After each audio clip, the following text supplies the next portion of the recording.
Lies. Lies, I tell you.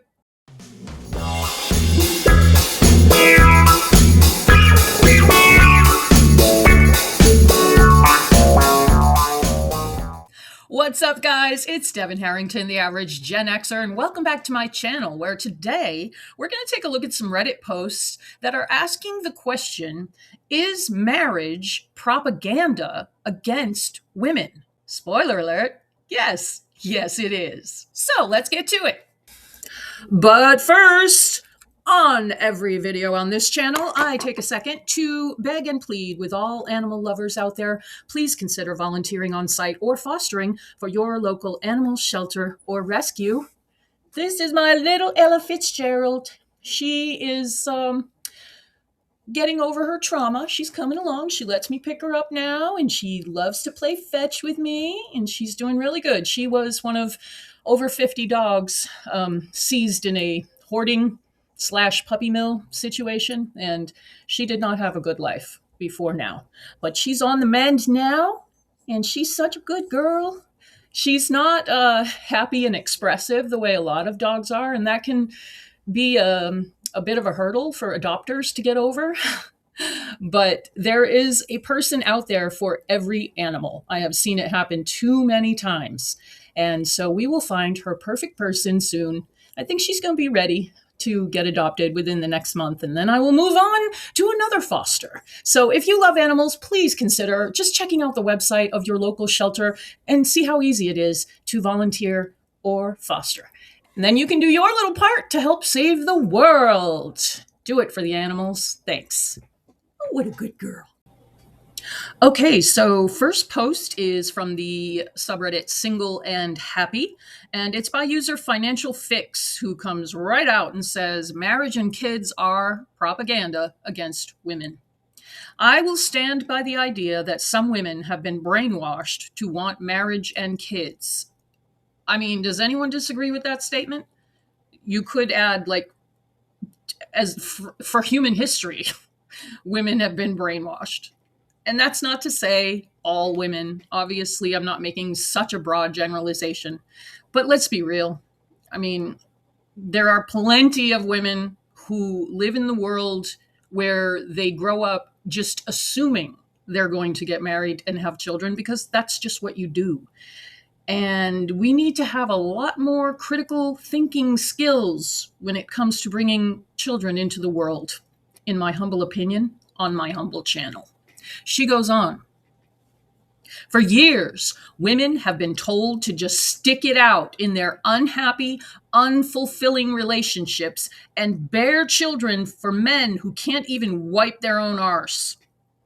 I mean, does anybody disagree? I feel like I should say, I really don't hate men. I know a lot of my content is ragging on men, but I have quite a bit of experience dating the male gender. So I feel like I have earned the right to rag on them a little bit. But for the most part, just think of the lives, the potential that has been wasted by telling women, you can't get divorced. What will the neighbors think? You can't get divorced. It's against our religion. You can't get divorced. That would shame the family. And it's such bullshit. If you never get married, then you never have to get divorced. I mean, that sounds stupid to say out loud, but it is true. You don't get married, you keep your freedom. And I hate to say that in the 21st century that still applies, but in much of the world today, it still applies. Anyway, she goes on, I fucking hate the idea of having a loser husband who doesn't do jack around the house or even have kids ever, LOL. Being single is so liberating and free. Sex? Sex can be found anywhere. Edit. Thanks for the awards. I love this post. I mean, it just tells the story of so many women's lived experience. Just being in a marriage where you're comfortable, your husband isn't a complete asshole. He's not overtly abusive. He just gets to live his life, and you are there to bear his children and raise his children and take care of his house and clean his house. And oh, you might also have to have your own full-time job. But if you have ever been over to the Regretful Parents subreddit, I mean, there is post after post after post. It's ridiculous how many women are living with men that, I mean, was it romantic in the beginning? Were you swept off your feet? Did you just like lose yourself in the relationship and ended up at the altar? Like, how do these people go through the process of getting married? It's not like an instant thing. You have to do some planning. So if you're doing all that, why? Why with that particular guy? Or is it just that eventually two people will always get sick of each other's shit? Maybe humans are not meant to be married. Maybe marriage is a made up thing. But yeah, the whole true love, like, what's true love? Did I not love the partners that I was with for multiple years in a relationship with? I mean, I'm kind of like, I guess what you would call a serial monogamist. I'll be single for any number of years or time, and then I'll meet somebody, and then I'll be with them, and it's like a monogamous relationship. And then when it's over, I'll be single for a little while. But that's the great thing about not committing to a marriage, is that not if, when you get sick of a person's crap, you can just walk out the door. Horn Dog Asexual said it's kind of impossible to not fall for the propaganda about marriage and kids. They get us all young. Yeah. I think it's like the age of 8 to 14 is when we start to develop some critical thinking skills, and you got to indoctrinate people. I mean, that's how religion works. You get them indoctrinated as children, and then it's just burned into their brain that if they don't follow this religion, bad shit will happen. And it's lies, I tell you. Horn Dog goes on. They get us all young. If marriage was this wonderful fairy tale, the divorce rate wouldn't look like it does. Lucky for me, I saw firsthand from my own unhappily married, constantly stressed out parents that the American dream is bullshit. I saw the truth very young. Same girl, same. I think we all learn about relationships or develop our opinions of relationships from watching the adults around us as we grow up. And I definitely relate to this post because I watched my mother with my stepfather, who she's still married to almost a half century later, and I wanted no fucking part of any situation like that. It was disgusting and vile. I was not going to be any man's slave like my mom was.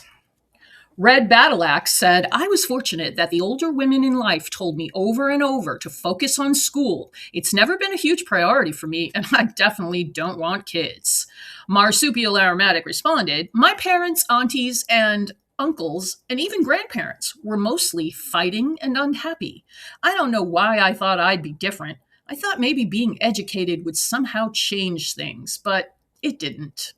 No, you could have two relationship therapists married to each other. That doesn't mean it's going to be a successful marriage. And even if it is a successful marriage for a period of time or for decades, we're all human. We all get on each other's nerves. Like, I'm fucking convinced two people, a few rare people, are meant to be together forever.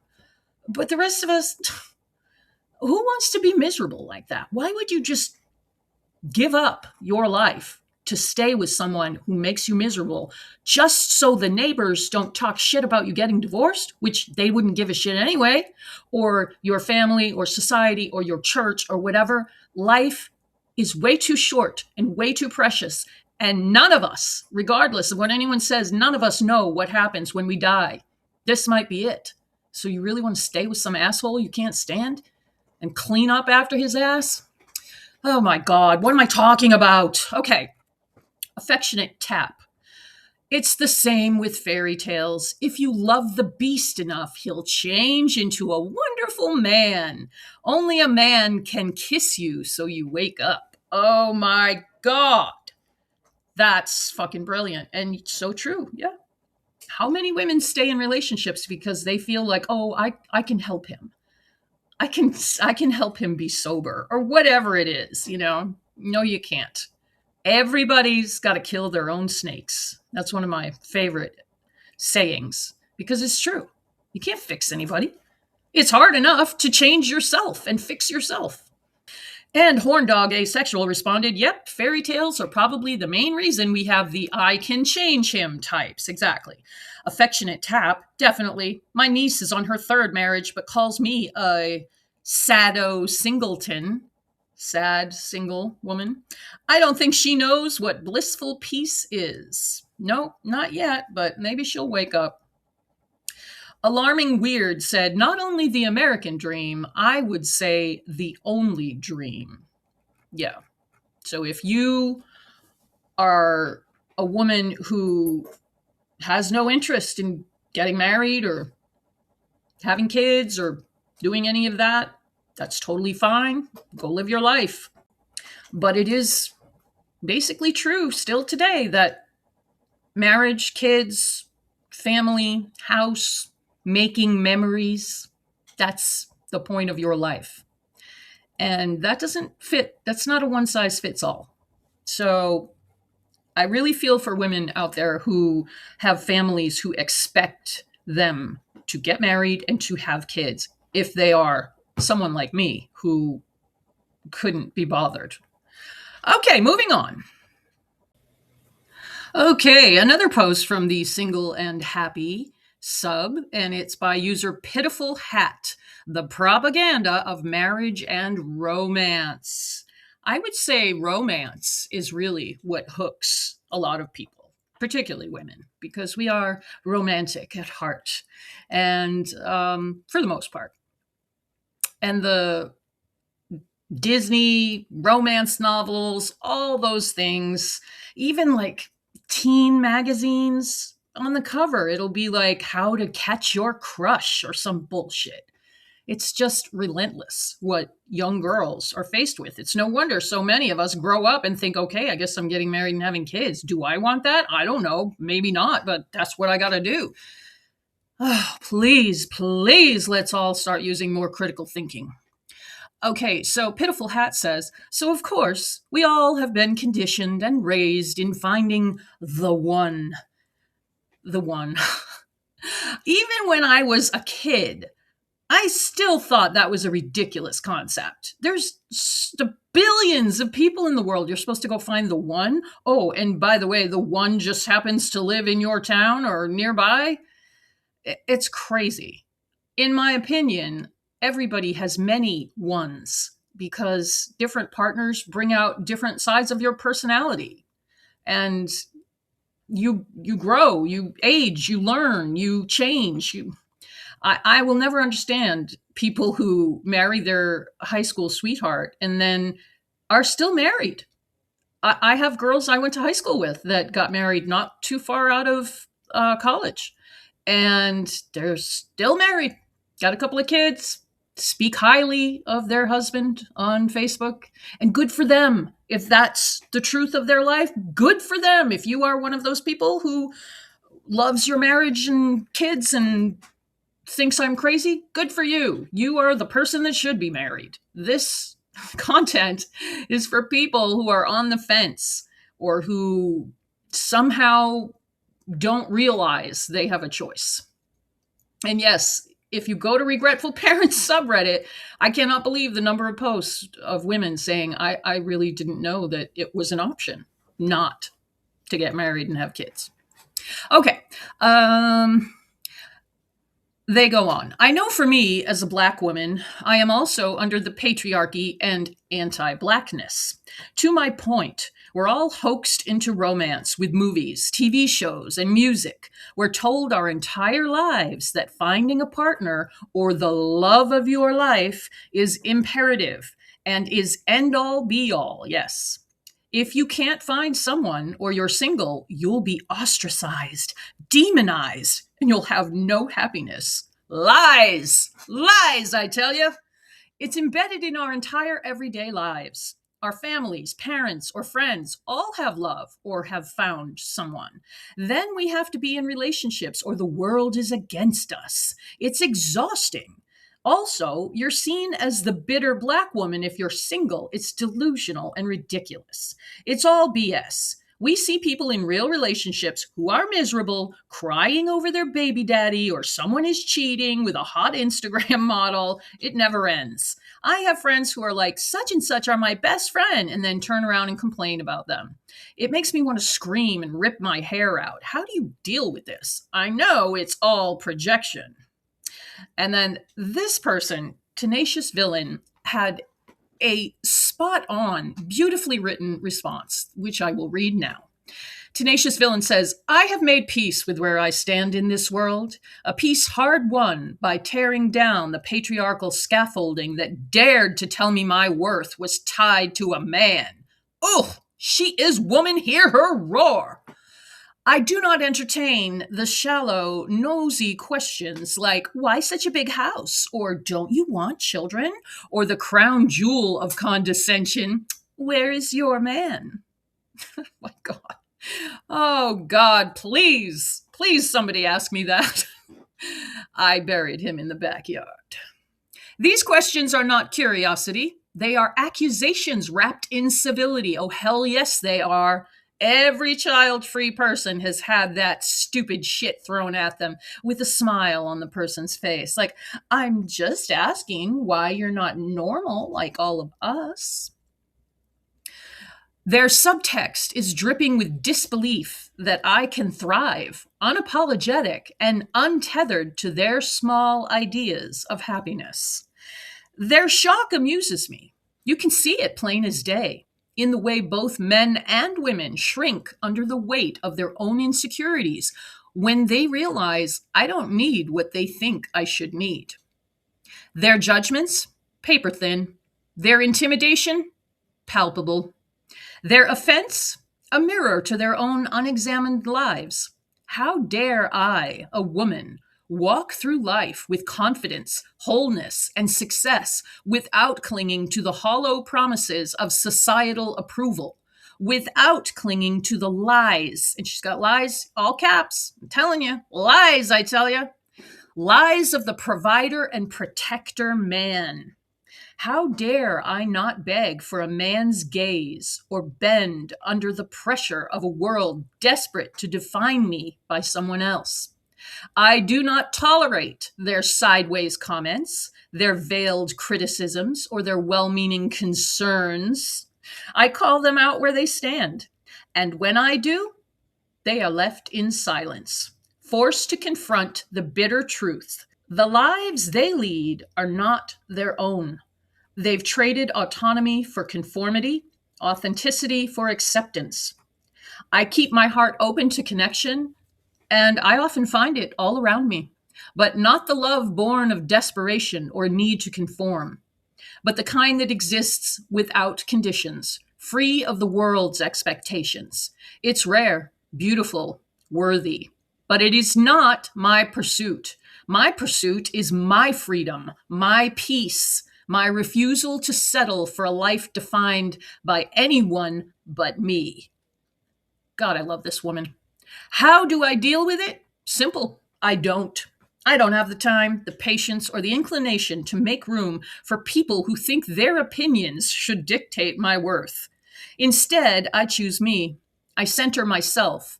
I grow. I evolve. I bloom, unapologetically and without permission. I will say this loudly for anyone who needs to hear it. Living boldly for yourself is not selfish. It's survival. It's liberation. Fuck yeah, it is. Yes, they will call you names. Yes, they will ridicule you, but that's their reflection, not yours. Their words are born of their inability to reach for more because they feared the ridicule that you now endure. You are their mirror, a glaring reminder of what they didn't have the courage to do, live on their own terms. But do not flinch, stand tall, be defiant, live so boldly, so fully, that you leave no room for their projections. Because this life is yours, And centering yourself is not just your right, it is your power. Damn! I said, damn! I love every word of this shit. I love it. And I so relate to it. Now, she does say that you face ridicule if you are, choose to be partner free, choose to remain single.